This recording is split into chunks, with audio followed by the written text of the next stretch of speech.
यकीनन आपने वो दौर देखा है, जहांगीर, जानशेर, रोशन खान का दौर। 30 साल पाकिस्तान स्क्वॉश की दुनिया में नंबर 1 था, कोई मुकाबला ही नहीं कर सकता था उनका। हमने वो दौर भी देखा, आपने भी देखा, जब हम हॉकी के ग्राउंड में दुनिया में नंबर 1 कहलाते थे कि हॉकी के चैंपियन है, पाकिस्तान से अच्छी कोई हॉकी नहीं खेल सकता। हम तो स्नूकर के भी चैंपियन बने थे। फिर कुछ ऐसा हुआ मेरी नजर में, you can disagree with me sir, कि हमने क्रिकेट से इतना प्यार किया, हमने क्रिकेट को इतना प्यार दिया, हमारे पास जितना खेलों के नाम पे स्पॉन्सर था हमने सब क्रिकेट को दे दिया और बाकी सारे खेलों को बोला जाओ अपना बंदोबस्त खुद कर लो, आप लोगों ने बहुत परफॉर्म कर लिया, अब क्रिकेट की बारी है। सर, क्रिकेट ने मेरी नजर में स्क्वॉश को भी तबाह किया है, हॉकी को भी तबाह किया है, स्नूकर को भी तबाह किया है, फुटबॉल को भी तबाह किया है, with a very simple reason Haroon साहब, कि 1000 करोड़ से ऊपर का साल का स्पोर्ट्स का sponsor from the private and the public sector cricket को जाता है, किसी और खिलाड़ी को कुछ मिलता ही नहीं है। क्रिकेट का कैटेगरी ए कॉन्ट्रैक्ट 45 लाख रुपए महीना दे रहा है, बाकी खिलाड़ी तो लाख रुपए महीने के लिए धक्के खा रहे हैं। तो हारून साहब, क्या क्रिकेट ही जिम्मेदार है आपकी नजर में बाकी खेलों को कत्ल करने के लिए? सर, सबसे पहले तो जी आपका बहुत शुक्रिया कि आपने मुझे अपने इस प्रोग्राम में मदऊ किया। आपने इंट्रो में भी और इस सवाल में भी बहुत ज़्यादा जो है ना सिलसिला क्रिकेट के ऊपर ही फेंक दिया है, उनको ही आपने मुर्द इल्ज़ाम ठहरा दिया है। लेकिन आई थिंक थोड़ी सी समझने की ज़रूरत है कि I think cricket is the only sport जो कि एक प्रोफेशनल स्पोर्ट है पाकिस्तान में, और पाकिस्तान के जो जितने भी जो बाकी स्पोर्ट्स हैं ना वो सब पाकिस्तान स्पोर्ट्स बोर्ड के अंडर में आते हैं। क्रिकेट बोर्ड एक वाहिद जो इदारा है जो इंडिपेंडेंट है, सेमी ऑटोनॉमस है, अपने खर्चे वो खुद चलाता है, गवर्नमेंट से कोई एक पैसा भी नहीं लेता। सो आई थिंक जो आप इशू कर रहे हैं ना, उनका जो सवाल आया है वो जो भी उनके करता धरता जो अंडर पीएसपी जो कि फेडरेशंस थी, उनका बहुत ज़्यादा रोल इसमें आता है कि उन्होंने उनको क्यों इस तरीके से फ़रोग नहीं दिया। दूसरी चीज़ आप देखें कि जो बाकी जितने भी बाहर के ममालिक हैं उनमें जो लोकल बिजनेस हाउसेज हैं वो अपनी वेरियस स्पोर्ट्स को वो सपोर्ट करते हैं, स्पॉन्सर करते हैं। वेरएस पाकिस्तान वाहिद मुल्क है जिसमें हमारा जो लोकल बिजनेस हाउसेज हैं वो किसी भी स्पोर्ट्स को आके जो है वो स्पॉन्सर नहीं करते। एक तो ये रीज़न है क्योंकि अब आप जो भी खेल को चलाने जाएंगे आपको फंड्स की ज़रूरत है। फंड्स प्रॉब्ली पाकिस्तान गवर्नमेंट के पास नहीं है, इन फेडरेशंस के पास नहीं है, इन एसोसिएशंस के पास नहीं है। तो इसलिए जब तक वो पैसा ही नहीं लगाएंगे तो कहाँ से आप प्रमोट करेंगे किसी और स्पोर्ट्स को। क्रिकेट बिल्कुल डिफरेंट है। क्रिकेट का जो सवाल है उसके दूसरे रीजंस हैं।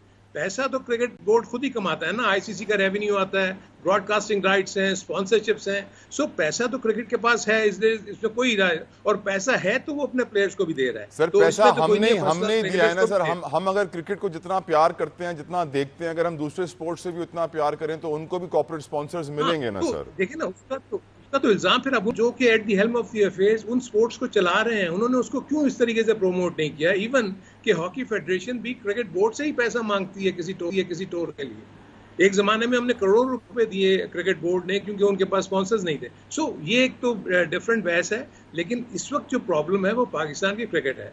पाकिस्तान की क्रिकेट इस वक्त बहुत डिक्लाइन पे जा चुकी है और हम जो हैं यहाँ से निकलना हमारे लिए बहुत मुश्किल है। उसके बहुत सारे रीजंस हैं। आप देखें कि दुनिया भर में कंटिन्यूटी है।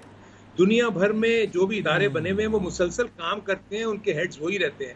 हमारे यहाँ बदकिस्मती से एवरी सेकंड थर्ड डे आपके यहाँ चेंजेस आती हैं।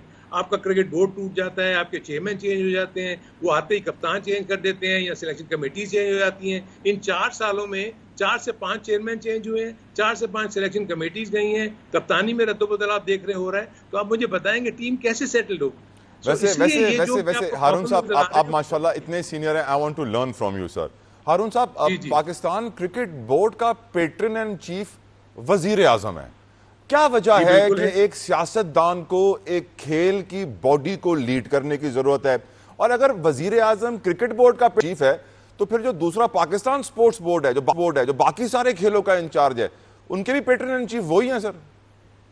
जी बिल्कुल ऐसे ही। देखिए, होता यह है कि जो क्रिकेट बोर्ड एक वो स्पोर्ट है जिसमें आप देख रहे हैं कि प्रोफेशनलिज्म आ गया। आप ये जो बात कर रहे हैं ना, क्रिकेट में पैसा बहुत आया, एक्चुअली हम उस एरा से ताल्लुक रखते हैं जब क्रिकेट बोर्ड के पास भी पैसा नहीं था। क्रिकेट बोर्ड भी पीएसपी की ग्रांट के ऊपर चलता था। तो ये 78 के बाद जब ये रेवोल्यूशन आया जिसमें क्रिकेट इवॉल्व हुई और एक प्रोफेशनल स्पोर्ट चली गई, यानी इवन दुनिया की बाकी तमाम क्रिकेट बोर्ड जो थे वो भी एमेचर स्पोर्ट्स के तौर पे खेलते थे, लेकिन 78 के बाद प्रोफेशनल्स का जो हुआ, आईसीसी प्रोफेशनल हुई, उसके बाद पैसा आना शुरू हुआ, उसने अपने जो करीबी बोर्ड थे, जो एफिलिएट्स थे, एफिलिएटेड यूनिट्स थे, उनको पैसा देना शुरू किया, उन्होंने वहाँ से क्रिकेट ग्रो हुई, और उसके बाद जो रिस्पेक्टिव क्रिकेट बोर्ड से उन्होंने अपने ओन पे भी अपनी डोमेस्टिक क्रिकेट के लिए पैसा कमाना शुरू किया और वहाँ उसके ऊपर लगाना शुरू किया, जिसमें प्लेयर्स को भी पैसे मिले, ग्राउंड्स डेवलप हुए। इस तरह आप देख रहे हैं कि इंटरनेशनल क्रिकेट के अब जो यूनिट्स यानी जितने भी इवेंट्स होते हैं उसकी अर्निंग इतनी ज़्यादा है कि वो तमाम के तमाम क्रिकेट बोर्ड में वो डिस्ट्रीब्यूट होती है।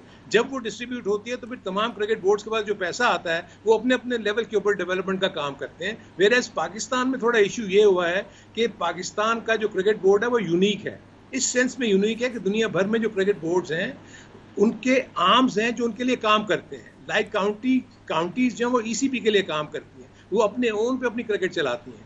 ऑस्ट्रेलिया में स्टेट्स हैं जो अपने ओन पे अपनी क्रिकेट चलाती हैं और उनसे फंडिंग उनको एसीबी से मिलती है। वेयरएज पाकिस्तान में ए टू जी क्रिकेट जो है वो पाकिस्तान क्रिकेट बोर्ड चलाता है, जो कि किसी तौर पर भी मुनासिब नहीं है।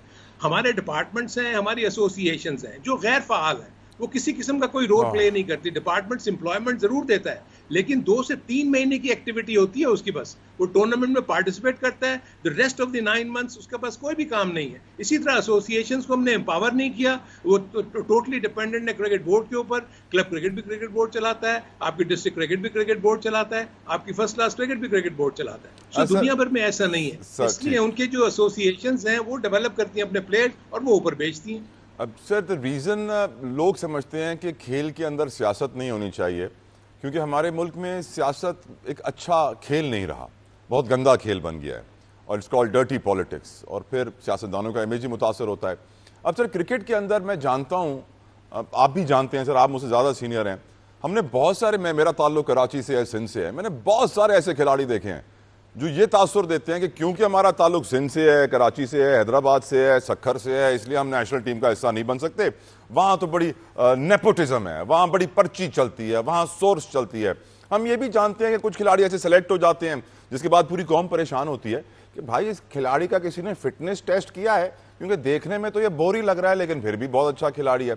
हमारे यहाँ सर इस तरह की टीम आती है कि आज की, अगर मैं बेइज्जती का सवाल आपसे अगला सवाल करूंगा, लेकिन जिस तरह की हमारी टीम बनती है, जो नेपोटिज्म है, जो मेरिटोक्रेसी की धज्जियां उड़ाई जाती हैं, जो पूरे मुल्क में देखा जाता है, वो क्रिकेट के अंदर भी हो गया है। Do you think there is any hope to fix it sir? नहीं, देखिए आप होप तो नहीं वो कर सकते, होप के बगैर तो आपका गुजारा ही नहीं है। आपने जितनी भी बातें की ना, देखिए अब वो दौर नहीं रहा जो आप ये पर्ची सिस्टम वाली जो बात कर रहे हैं ना।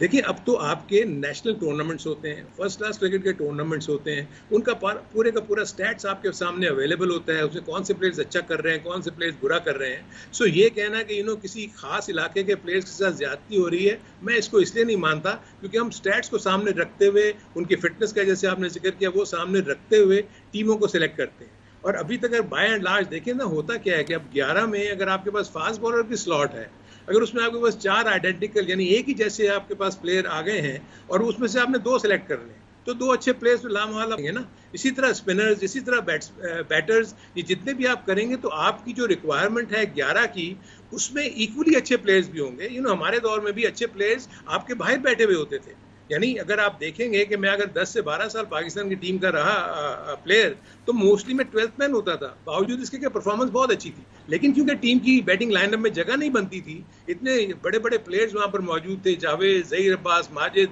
और उसके बाद सादिक मोहम्मद, मुश्ताक मोहम्मद, आसिफ इकबाल, उनको रिप्लेस करना इतना आसान नहीं था। सो मेरे अपने नज़दीक आजकल के दौर में वो नहीं है, क्योंकि आपकी क्रिकेट डिफरेंट हो गई है, आपके शॉर्टर फॉर्मेट के गेम्स आ गए हैं, T20 आ गई, वनडे आ गई, टेस्ट क्रिकेट आ गई, तो इस वजह से प्लेयर्स के ऊपर वर्कलोड बढ़ गया। और थोड़ा सा मैं फिटनेस के ऊपर आपको थोड़ा बता दूं, देखिए एक बहुत ज़्यादा शोर मचता है कि जी हमारे फिटनेस टेस्ट में प्लेयर्स पास नहीं होते। देखिए एक तो समझने की ज़रूरत यह है कि जो फिटनेस टेस्ट है वो तो 3 से 4 घंटे में ख़त्म हो जाता है।